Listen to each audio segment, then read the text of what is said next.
semi-plenary lecture devoted to the winner of the Zienkiewicz Award for Young Investigators ECCOMAS. So I'm very happy of chairing this session. My name is Julien. I'm very happy because it's an opportunity to give the floor to brilliant young scientists. And this is the case current winner of the Zienkiewicz Award is Julien Yvonnet. Julien is professor in WCCM University of Paris in France. He made his studies in fashion so Julien is a specialist in homogenization, and today is going to deliver a lecture on this reading.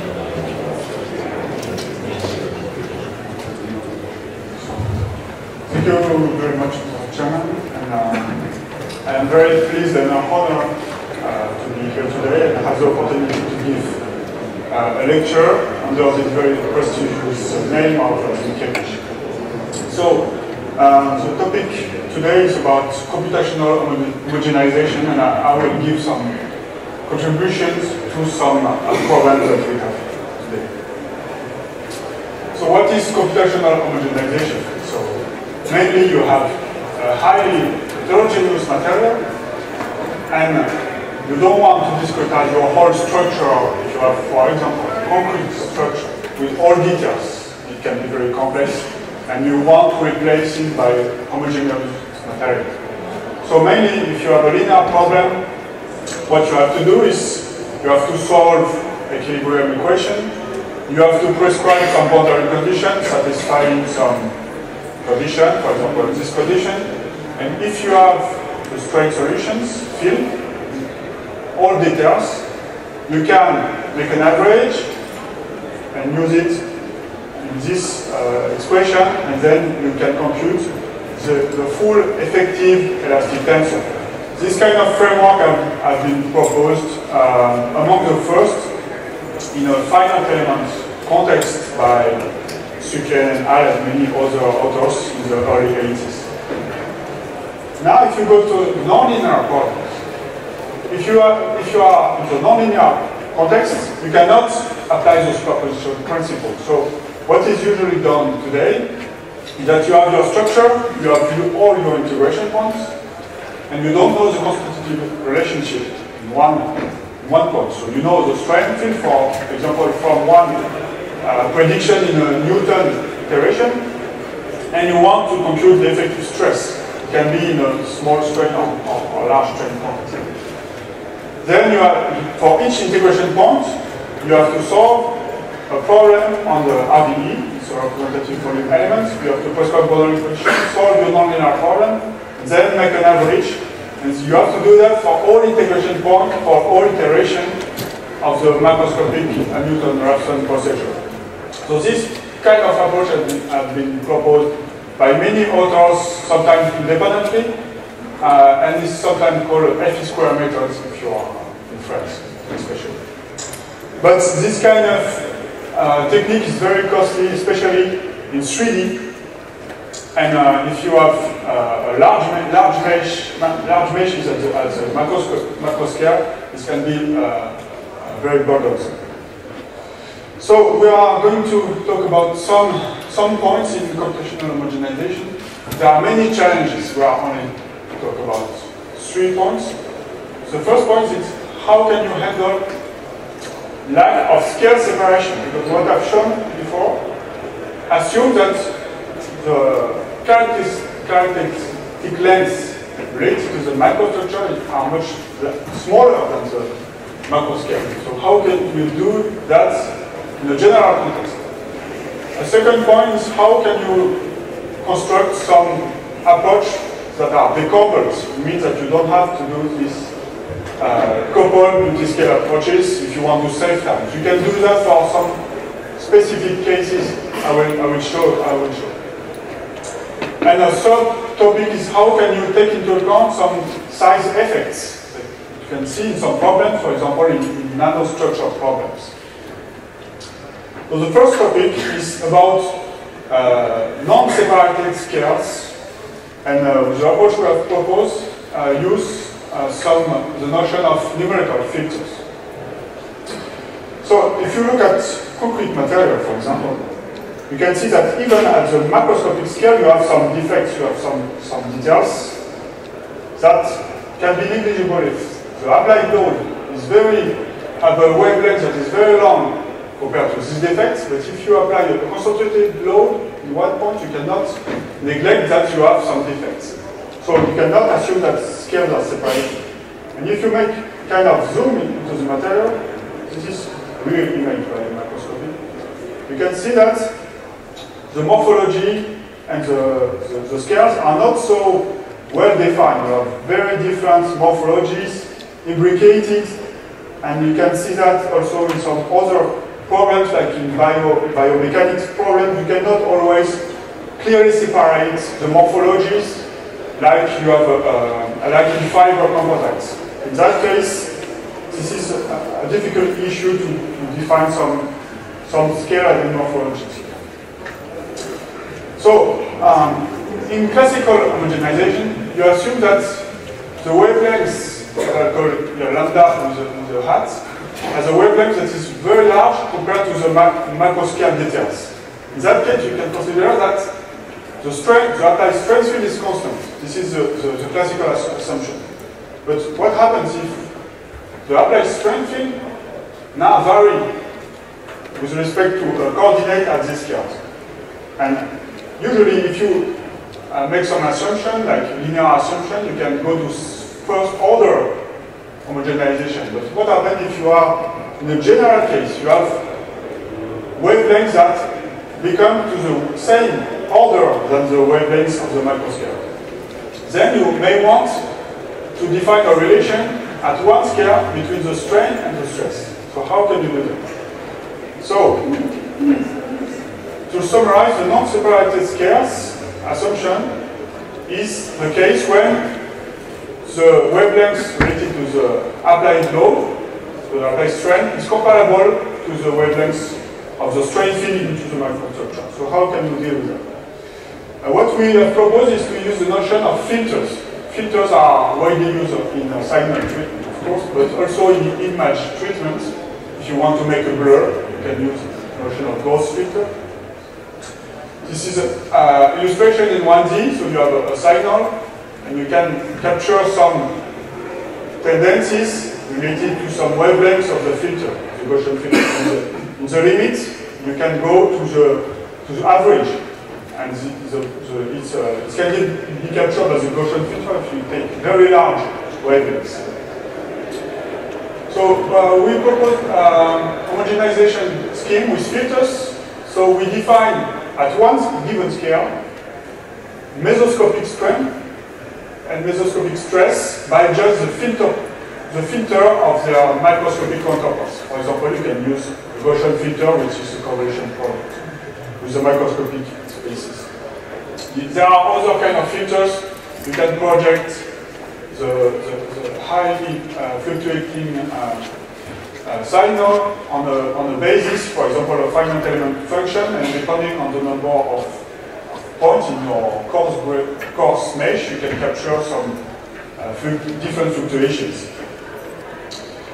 And so the problem here now is you can split the strain into filter part and the complements, and then you have to solve an equilibrium problem in which you want to prescribe that the filter part of your microscopic strain is equal to the given mesoscopic strain that can vary in space. And this condition can be satisfied with a technique that we have proposed here, which transforms this problem into a problem where you have a non-local operator here. If you can do that, you will naturally, before discretizing, if you just remain in the formal context, you find naturally a constitutive law in this form, which is a non-local elastic constitutive law. But here, the kernel operator is heterogeneous. It means that it's not translationally invariant like, for example, in classical Erlangen model. And this property is necessary if you want that your model degenerates to the micro description of your field, the limit when you diminish the filter. So we have some analogy between classical homogenization and the proposed theory. And you can see that you just have to replace the averaging operators by the linear filters. And the products like this are replaced by correlation product with kind of green operators. We have shown that this theory matches classical homogenization if you take a wavelength for your filter which is very large compared to your macroscopic description. And we recover a local constitutive law if the material is homogeneous at the microscale. And we match the microscopic theory in the limit case when h is the wavelength related to the filter goes to 0.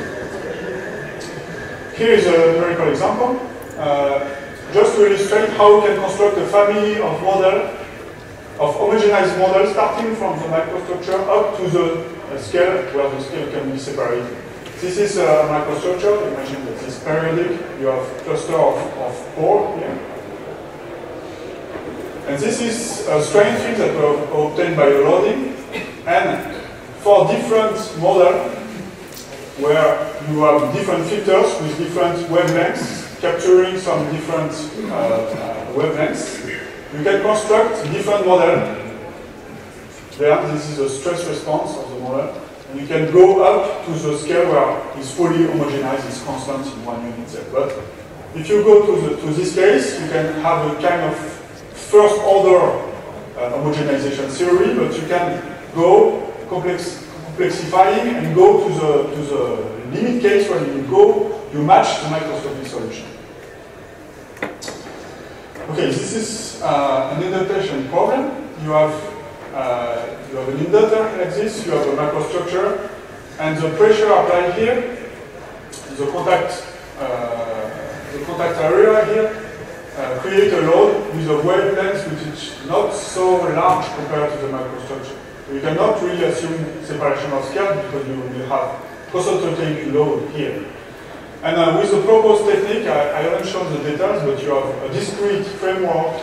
You can compute the non-local constitutive law in a kind of finite sum, because you can discretize your mesoscopic strain field into by means of a projection on a basis. So you can reduce all possible mesoscopic strain field by describing it with a coarse grid, which can be related to one unit cell. Then you compute all your non-local constitutive tensor only on one unit cell, and then you can solve the problem only on a very coarse grid, because at the scale of the mesoscopic scale, the strain field vary much slower. So here you can see an illustration. You have the mesoscopic strain field here, but because it's a microscopically founded theory, you can relocalize all the strain field, and you have solved it only on the coarse grid. So you can save computational times by several orders. Now, a second topic is construction of decoupled approaches for solving either viscoelastic or nonlinear homogenization problems. So why do we want to, for example, to solve viscoelastic problems? In some cases, you may want to study the creep of some structure, for example, composite structure, and in some cases, with some simplifying assumption, the proper creep can be accurately described by linear viscoelasticity. So assume that you have a description of your microstructure, for example, by microtomography images. You have some properties of the different phases using some experiments, and you want to have the response of a structure with this material, but you want to have the creep response. So in that case, you have to make an homogenization, but in the context of viscoelasticity. The theoretical framework that we have used is a result by Ashin in 1965, who states that if you mix linear viscoelastic materials, the overall homogeneous material remains viscoelastic. But, so you can write the constitutive law in form of a convolution product like this, but you have a relaxation tensor here that is unknown in the general case, depending on the morphology, on the non-linear, on the local constitutive law. You can have different models for the different phases, mixing linear with viscoelastic, or different kind of behavior. In the general case, it always remains this form, but we don't know this form in the general case. So what we have proposed here is to evaluate this relaxation tensor in time numerically.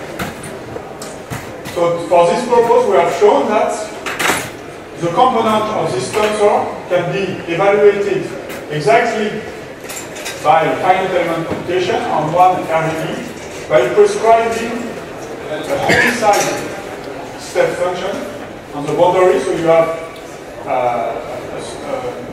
a finite sum of loading, elementary loading, just like in the linear case, but you have to solve the problem in time, and the response in time for each problem, if you do an average of the stress, gives you exactly the component of the relaxation tensor.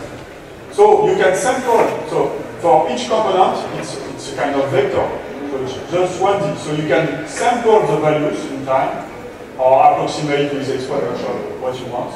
Here we have just sampled and interpolated with splines. And then you can evaluate for any time the value of this relaxation tensor. Then you can construct the constitutive law at the macroscopic scale. You don't need to go back to the microscale. And then you can construct an algorithm to solve the problem at the macroscopic scale. So it only requires to solve 6 time-dependent problems of the RVE, independent. And you don't need to use Laplace transform, which can be complex if you use a finite element description of your microscopic solution, because you have to do the inverse Laplace transform, and you may have to solve many problems in the complex domain. So here it's purely in the time domain. If you have the constitutive law at the microscopic scale, now you can apply any loading, because it's exact relationship up to the approximation that you have done when you discretize the relaxation function. So now you can apply any loading on the RVE at the macro scale, and then you can have the stress response in time. Here you can apply complex loading like here, a succession of step function, and you have the response, and we have a very good agreement between the direct computation on RVE and the response we have computed from the homogenization. And you can have any microstructure, anisotropic, any mixing of viscoelastic constitutive law if they are linear. In the non-linear case, there are some restrictions. Now an application in dam creek. So here is water, you have a dam here. You want to have the evaluation of the delayed strain that you have in a dam. So you have a very simplified description of the microstructure. You have viscoelastic law that you have determined from experiments. And then you have the response in one point. And we have validated the procedure with a fully two-scale procedure, F squared, and which is very costly because you have to solve at any point a time-dependent problem. And we have a very good agreement. And another application where coupled scale could not be used is in the case where you have more than 2 scales. For example, this is a study that we have done for energy industry in France on a nuclear reactor for nuclear power plant. And you have the description of the whole structure with all details, the stressing tendons. You have the concrete interacting. You want to study the response of the structure under its own weight and after it has been built. And you want to see the effect of the different scale. For example, the concrete is made of mortar and gravels, but the mortar itself is made of cement paste and sand. The cement paste, for example, can be identified by experiments. The constitutive law can be identified. What we have done here is a fully fourth-scale analysis. We have constructed for each step the viscoelastic constitutive law. And we can see with such approach, because the industry are interested in determining what happens if you change one kind of cement paste, what kind of distribution of inclusion here, what is the impact on the response directly on the structure. So with this kind of approach, you can, for example, optimize your concrete, or you can choose better kind of concretes. So here is the illustration. You have many pre-stretching tendons. So we have, at the macro scale, we have coupled it with volume elements by kind of linear elements, by kind of Lagrange multiplier techniques. So at the macro scale, you have the pre-stretching tendons, and also the constitutive law of the concrete is fully determined from all the scales before. So you can have different response for different kind of cement paste, for example. Here, we have used two kinds of cement pastes, which are characterized by experiments, the red and blue lines. And you can see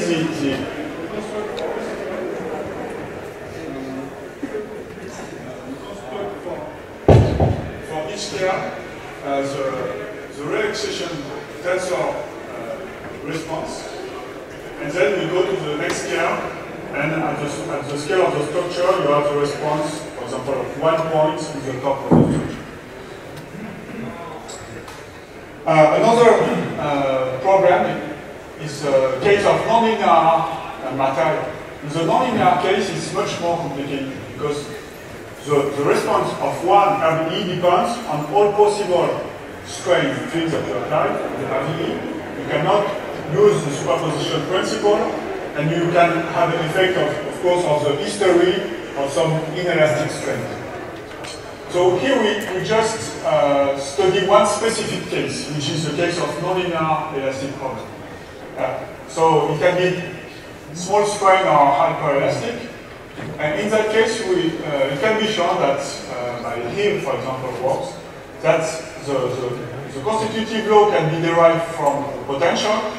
An effective potential, which is just the average of macroscopic potential at equilibrium state for one given strain field on the RBE. So what we do is we compute the response of different RBE for different loading. We take some points in the strain space, and then we interpolate them to have the continuous description. Then you can have the stress description and the tensor description. This is a map, for example, of the potential for one RBE for in the space of the strain tensor components. We have done that in a small strain, large strain, and also we have done extension in the case of random materials. So this is an example of you have a composite which is deformed at large strength. It's made of fibers which are very stiff. You have a matrix which is compressible in a ribbon, and you have a large strain extension. And you can see that the response of only the matrix and only the infusion, and you cannot really see, but the values here are very different because the infusion is very stiff. And you can compute the response of the composite, which is homogenized with respect to these two materials. And you can see that this is the response of the infusion, of the matrix, if you just make a kind of mixture rule, you have a very bad description of what happens compared to the real result. Now, a last topic is multiscale modeling of problem where you can have size effects, for example, in nanostructure, and homogenization problems. So the motivation are some device that can be made of highly heterogeneous structure like this. You have nanowires here, it's a monocrystal structure with very small diameter of the order of several dozen of nanometer. And there are some devices that can be made on flexible substrate to harvest energy.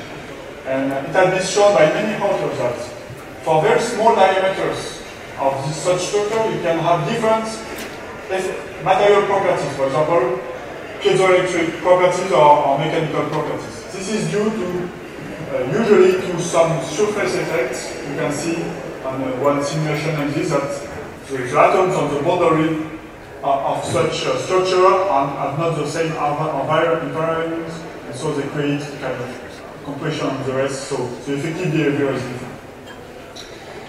So if you want to introduce size effects into your model, because in classical homogenization, you change the size of your RBE, you don't see any change if you change the dimension.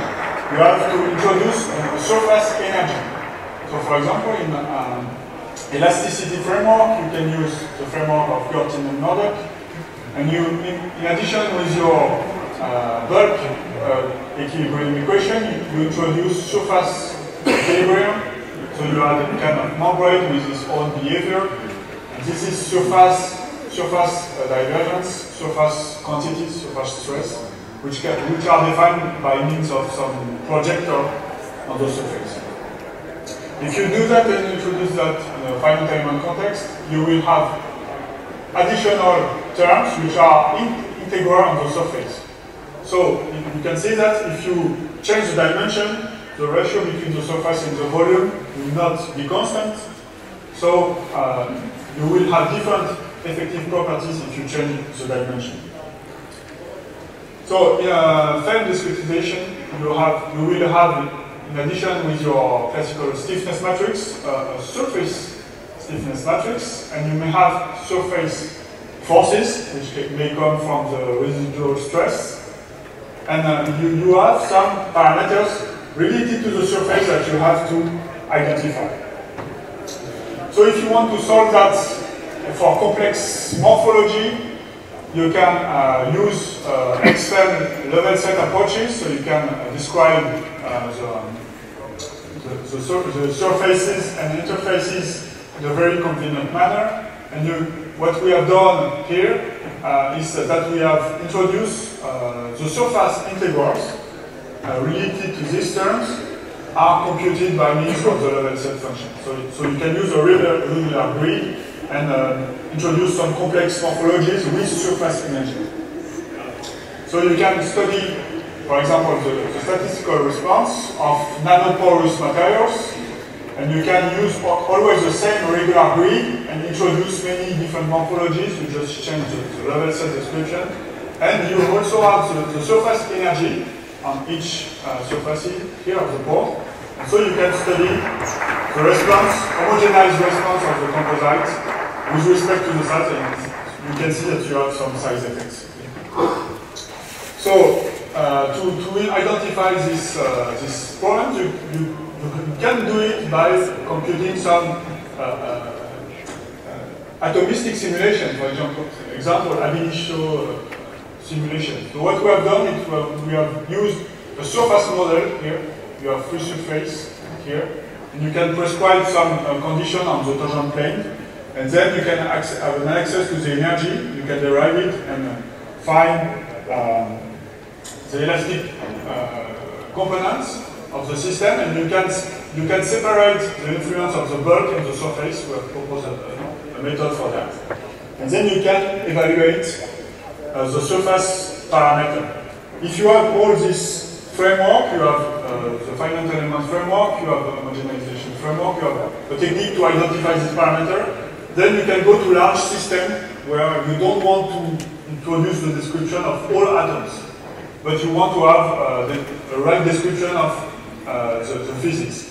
So for example, application of such problems are energy harvesting system based on nanowires. Here you can see you have nanowires, you have the graphene, monolayer or multi-layer electrode on the top. And we have extended the above framework in the piezoelectric context, so you have surface piezoelectricity, and we have proposed a technique based on ab initio calculation to identify these parameters. And then you can go to the scale where you don't see the atoms, but you have the surface energy, so you can see some effects with the dimension. And then you have validated with very large ab initio calculation on different nanowire diameters, and we have a very good agreement. And this is not inverse approach, it's direct evaluation of the surface parameter by local ab initio calculations on surface. And then you can go to applications when you don't see all the atoms, you have the nanowires, you have the graphene, and you can still make some homogenization procedure to go to a very simplified model here, taking into account all the surfaces. And then I come to my conclusion, so I will pass it very quickly. I just want to conclude my presentation with acknowledgements with my colleagues and my sponsor. Thank you very much.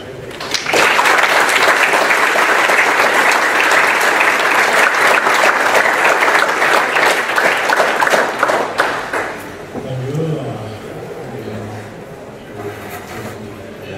Thank you. We have time for a question. Some question in the room. If it's not the case, then we have to thank the speaker again and move to the closing